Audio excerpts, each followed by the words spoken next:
नमस्कार, नयन मराठी रेसिपीमध्ये तुम्हा सर्वांचं पुन्हा एकदा खूप खूप खूप मनापासून स्वागत। तर आज आपण हुलग्याची शेवंती अर्थातच हुलग्याचे झणझणीत शेंगोळे पारंपरिक पद्धतीने कसे बनवायचे हे बघणार आहोत। याला बरेच जण कोथाचे शेंगोळे किंवा कोथाचे शेवते असंही म्हणतात आणि हिवाळा म्हटलं की प्रत्येक कुटुंबात हे होतच असतात। तर आज आपण अशी झणझणीत पद्धतीची रेसिपी बघणार आहोत। तर वेळ न घालवता आपण रेसिपीला सुरुवात करू, पण त्याआधी चॅनलवर जर नवीन असाल तर नयन मराठी रेसिपी या यूट्यूब चॅनलला सबस्क्राईब करा आणि त्या समोरील घंटीचं बटन दाबायला विसरू नका, म्हणजे नवीन व्हिडिओचे जे नोटिफिकेशन आहेत ते तुम्हाला सर्व। शेवंती बनवण्यासाठी मी इथं एक मोठी वाटी भरून हुलग्याचं पीठ घेतलंय आणि एक छोटी वाटी तुम्ही बघू शकता गव्हाचं पीठ घेतलंय। तर हे हुलगे मी बाजारातून आणले, स्वच्छ निवडून घरच्या गिरणीत दळून घेतले, त्यामुळे मी पीठ चाळून घेतलेलं नाहीये। जर तुम्ही बाहेरून दळून आणलं तर पीठ चाळून घ्यायचंय। ही वाटी तुम्ही बघू शकता, ह्या वाटीने मी 4 वाट्या हुलग्याचं पीठ घेतलंय आणि 4 वाट्या हुलग्याच्या पिठासाठी 1 वाटी गव्हाचं पीठ घेतलंय। तुम्ही नुसती हुलग्याच्या पिठाची शेवंती करू शकता, पण आपण गव्हाचं पीठ त्यात घातलंय त्यामुळे आपली शेवंती कडक न होता मऊसूत होते, त्यामुळे आपण इथं गव्हाचं पीठ घेतलंय। तर शेवंती बनवण्यासाठी इथं आपण एक छोटंसं वाटण करून घेणार आहे। त्यासाठी मी इथं लसूण घेतलाय, लसूण थोडासा जास्तच वापरायचा आहे। आपण यातला काही लसूण हा फोडणीसाठी वापरणार आहे आणि काही लसूण वाटण्यासाठी वापरणार आहे। त्यानंतर एक 9 ते 10 हिरव्या मिरच्या घेतल्या। मिरच्यांचं प्रमाण तुम्ही तिखटानुसार कमी जास्त करू शकता। त्यानंतर एक छोटी वाटी भरून मी शेंगदाणे घेतले आणि कोथिंबीर घेतली। कोथिंबीरही थोडीशी जास्त वापरायची, त्यामुळे आपल्या शेवंतीला टेस्ट छान येते। आणि जिरे घेतले। तर वाटण बनवण्यासाठी मी इथे एक मिक्सरचं भांडं घेतलंय, त्यात आपण घेतलेले शेंगदाणे टाकून घेऊ।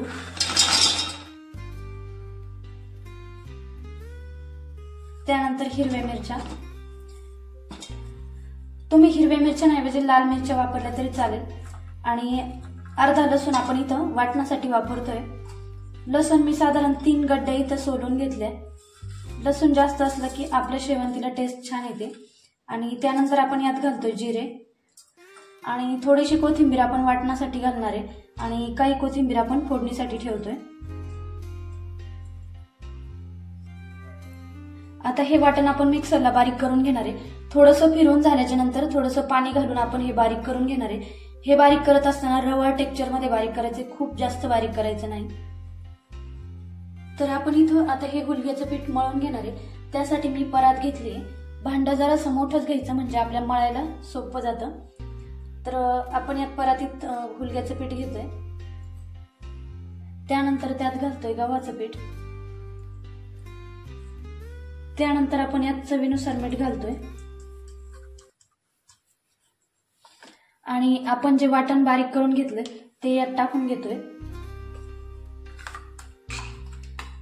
यात आपण थोडंसं पाणी घातलंय, त्यामुळे अंदाजानुसारच आपण थोडं थोडं पाणी घालून हे पीठ मळून घेणार आहे।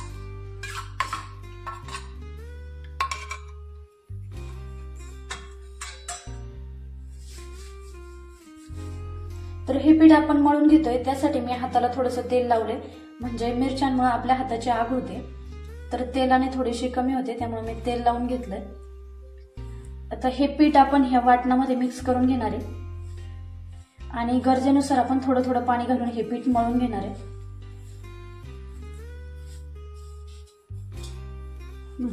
अशा पद्धतीने आपण पीठ मळून घेतलंय। हे पीठ आपण घट्टसर मळायचंय, कारण पीठ जर पातळ झालं तर आपल्याला शेवंती वळता येत नाही, त्यामुळे पीठ मळताना घट्टसर मळायचंय। तुम्ही पीठ बघू शकता। त्यानंतर आपण इथं थोडंसं तेलाचा हात घेऊन हे पीठ मळून घेणार आहे, म्हणजे पीठ आपलं मऊ होतं।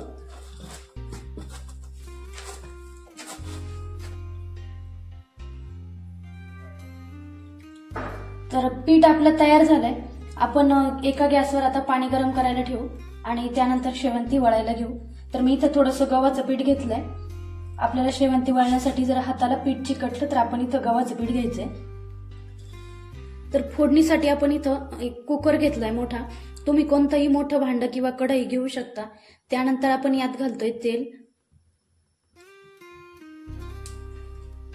तर मी इथं साधारण 5 ते 6 पोह्याचे चमचे तेल घेतलंय।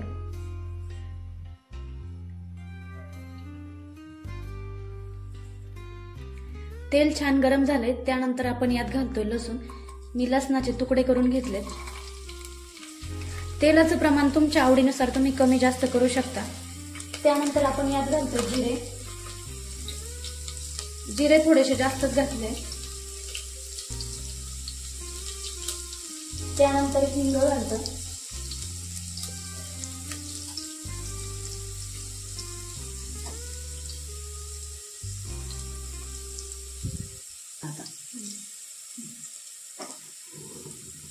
लसूण आपला सोनेरी रंगावर छान तळून झालाय. त्यानंतर आपण यात घालतोय कोथिंबीर.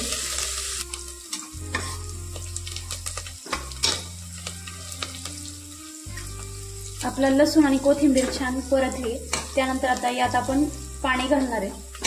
तुम्ही गरम पाणी घालू शकता, म्हणजे आपला वेळ वाचेल.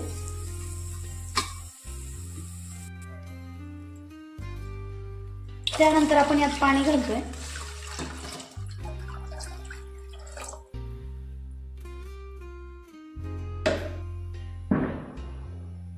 तर साधारण मी इथं 1 ते 1.5 लिटर पाणी घालून घेतलंय यात. याची ग्रेव्ही छान लागते, म्हणजे जो आपला शेवंतीचा रस्सा असतो तो प्यायलाही छान लागतो. म्हणून मी इथं पाणी थोडंसं जास्त घेतलंय. यापेक्षाही तुम्हाला थोडंसं जास्त लागत असेल तर तुम्ही घालू शकता.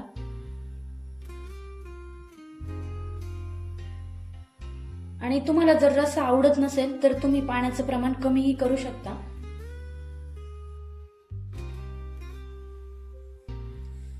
आता गॅस मध्यम आचेवर ठेवून आपण पाणी गरम करून घेऊ आणि पाणी गरम होईपर्यंत आपण शेवंती वळायला घेऊ.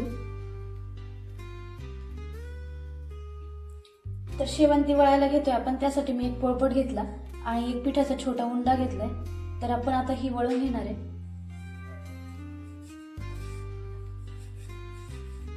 तर या पद्धतीने हात फिरवत फिरवत आपण ही शेवंती वळून घ्यायची आहे.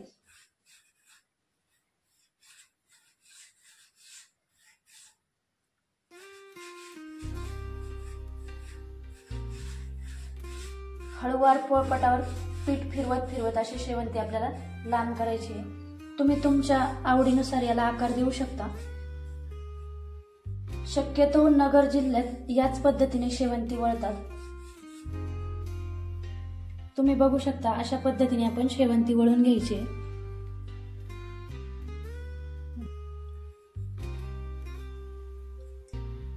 अशा पद्धतीने आपण शेवंती वळून घ्यायची. तुम्ही याला जिलेबीचा आकारही देऊ शकता. आणि खूप जास्त जाड वळायची नाही किंवा खूप जास्त बारीक करायची नाही. या पद्धतीने जर तुम्ही केली तर व्यवस्थित शिजल्या जाते.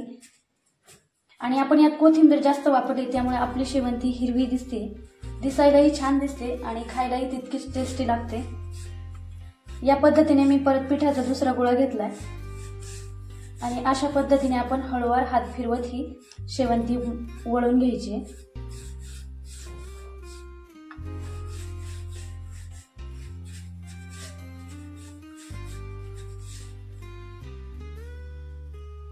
या पद्धतीने आपण दुसरे पिठाचा गोळा वळून घेतलाय. याच पद्धतीने आपण सगळी शेवंती वळून घेऊ. शेवंती तुम्ही बघू शकता आपण एकसारख्या आकारात आणि बारीक वळून घेतली. ही जास्त जाड वळायची नाही, कारण ही शिजल्यानंतर थोडीशी जाड होते, त्यामुळे खाताना आपल्याला ही पिठं लागते. त्यामुळे आपण वळतानाच थोडीशी बारीक वळून घ्यायची, म्हणजे खायलाही टेस्टी लागते आणि पिठं लागत नाही. सगळी शेवंती वळून घेतली. आपण एक साधारण मोठ्या लिंबाचा गोळा एवढं पीठ आपण रस्स्यासाठी ठेवणार आहे आणि हे पीठ आपण पाण्यात मिक्स करून आपण रश्यात कालून घेणार आहे, म्हणजे आपला रस्सा थोडासा दाटसर होतो आणि खायलाही चवदार लागतो. शेवंती वळून झाली, पाण्यालाही छान उकळी आली. त्यानंतर आपण थोडे थोडे करत यात शेवंती सोडून घेणार आहे.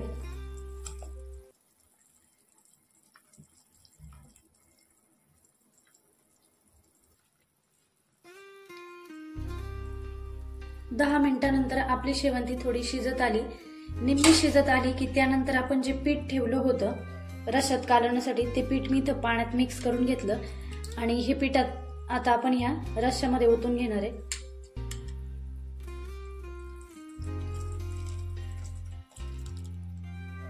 हे पीठ आपण जर आधी टाकलं तर आपली शेवंती शिजायला जास्त वेळ लागतो आणि खालीही चिकटतं. त्यामुळे आपण शेवंती निम्मी शिजून झाली की मग आपण यात हे कालवलेलं पीठ घालायचंय.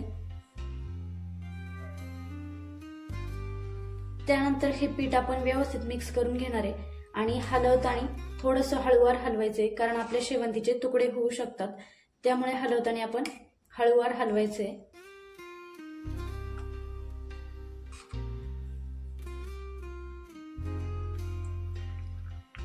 20 ते 25 मिनिटं झाले. आपली शेवंती छान शिजली. ही शिजली कशी हे चेक कसं करायचं तर आपण चमच्यावर घेऊन हातावर असं थोडंसं दाबून बघायचं. दाबलं की समजायचं आपली शेवंती छान शिजली आहे. थंडीच्या दिवसात खाण्यासाठी ही खूप पौष्टिक असते.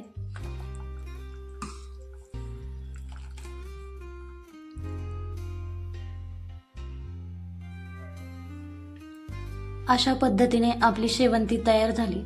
अशी मस्त गरमागरम शेवंती आणि त्यावर तेलाची धार, खाण्याचा फील काही अप्रतिम असतो. तर रेसिपी तुम्ही नक्की करून बघा आणि व्हिडिओ आवडल्यास लाईक करायला विसरू नका. पुन्हा भेटूया अशाच एका नवीन रेसिपी सोबत. तोपर्यंत धन्यवाद.